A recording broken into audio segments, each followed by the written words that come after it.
This is Democracy Now!, democracynow.org, The War and Peace Report. I'm Amy Goodman with Juan Gonzalez. Israeli Prime Minister Netanyahu is in Washington this week.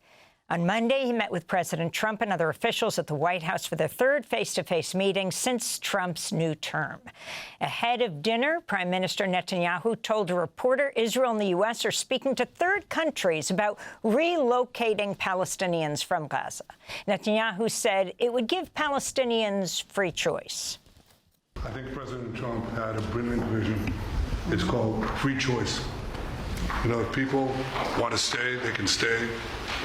But if they want to leave, they should be able to leave. It shouldn't be a prison. It should be an open place and give people a free choice.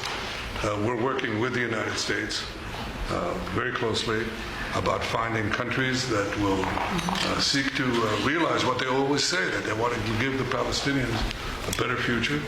And those who, and I think we're getting close to finding several countries, and I think this will give, again, the freedom to choose. Palestinians should have it, and I hope that we can secure it. That's Netanyahu, the Israeli prime minister, saying Palestinians should have the freedom to choose. He wasn't talking about a two-state solution or a one-state solution. He was talking about leaving. Netanyahu also took the opportunity to announce he has nominated President Trump for the Nobel Peace Prize and presented him with a nominating letter. The audio is a little hard to hear, so listen carefully. So I want to present to you, Mr. President, the letter I sent to the Nobel Prize Committee. It's nominating you for the Peace Prize, which is well deserved, and you should get it. Thank you very much. This I didn't know. Thank you very much. That was Prime Minister Netanyahu presenting President Trump with a letter he sent to the Nobel Prize Committee nominating him for the Peace Prize. Hopes around the world are high. A ceasefire in Gaza could come out of this week's talks. Outside the White House, though, demonstrators gathered to protest the visit of Netanyahu, who's been accused of war crimes by the International Criminal Court, as well as U.S. support for the war in Gaza. No justice, no peace. No justice, no peace.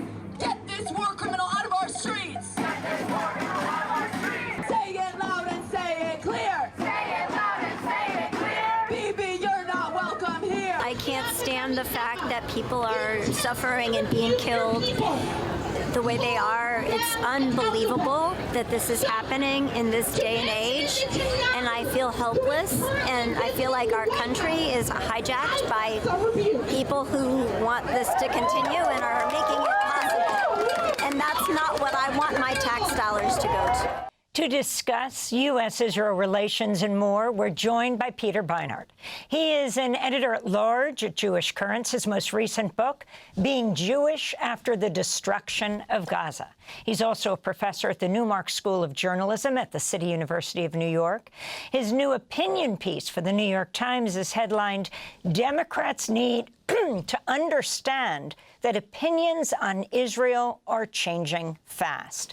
He joins us here in our New York studio. So first, Peter, if you can start off by responding to this third little summit in Washington between Trump and Netanyahu, where Trump is saying that with the negotiators in Doha, Hamas and Israel, and his meetings with Netanyahu, that they are close to a 60-day ceasefire. What this means, and Netanyahu talking about finding the third country where they will relocate Palestinians to, that, and assuring people that they have freedom to choose.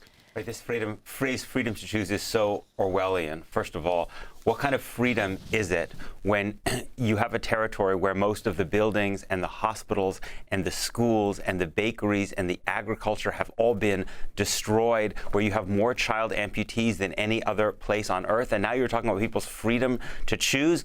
The deeper irony is that Palestinians have actually been, in Gaza and beyond, have been asking for the freedom to choose, the real freedom to choose, since 1948, because the vast majority of Palestinians in Gaza are not from Gaza. They were expelled from their homes in what's now Israel. Many of them can see the lands from which their families were expelled in 1948. So they do want the freedom to choose. They want the freedom to return to the places from which their families were expelled. But that's, of course, not the freedom they're being offered. The freedom they're being offered is to be made refugees again, because Gaza has been utterly destroyed, to go to some other place around the world so Israel can continue this process of ethnic cleansing.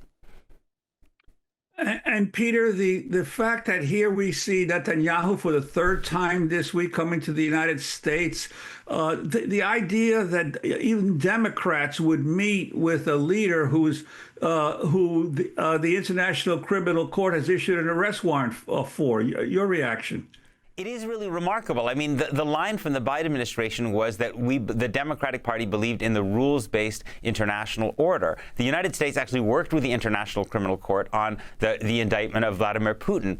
So here you have Benjamin Netanyahu having been indicted by the International Criminal Court. Even some of America's partners in Europe have said that because they believe in international law, they would carry out that arrest warrant. In the United States, instead, Netanyahu is celebrated in a largely bipartisan way, including by Democrats, even though the man has been indicted as a war criminal by the International Criminal Court. What does it say about the Democratic Party's stated belief in the rules-based international order and human rights that they would do such a thing? And could you talk about the growing opposition to Netanyahu's government within Israel, and many believing that he's continuing these armed conflicts precisely to prevent his day of reckoning in the Israeli courts and among the Israeli people? Well, I think something may have changed here now. I think it is widely believed in Israel that he was continuing this assault on Gaza because if it ended, it would be clear that Israel had not achieved its goals. It had not destroyed Hamas, and then his government would fall apart and he would go to elections, which many thought he would lose. I think what has shifted is since Israel's bombing of Lebanon and Syria and Iran, Netanyahu's popularity has increased. He may now believe that he can agree to a ceasefire, even though it will be clear that the war has failed, that Hamas is not actually destroyed and defeated. But because what he did in Iran and Lebanon and Syria is popular, that he may be able to go to an election and think he can win. That, I think, is the reason that there could be a ceasefire now. Thanks for watching Democracy Now! On YouTube. Subscribe to the channel and turn on notifications to make sure you never miss a video. And for more of our audience-supported journalism, go to democracynow.org, where you can download our news app, sign up for our newsletter, subscribe to the daily podcast, and so much more.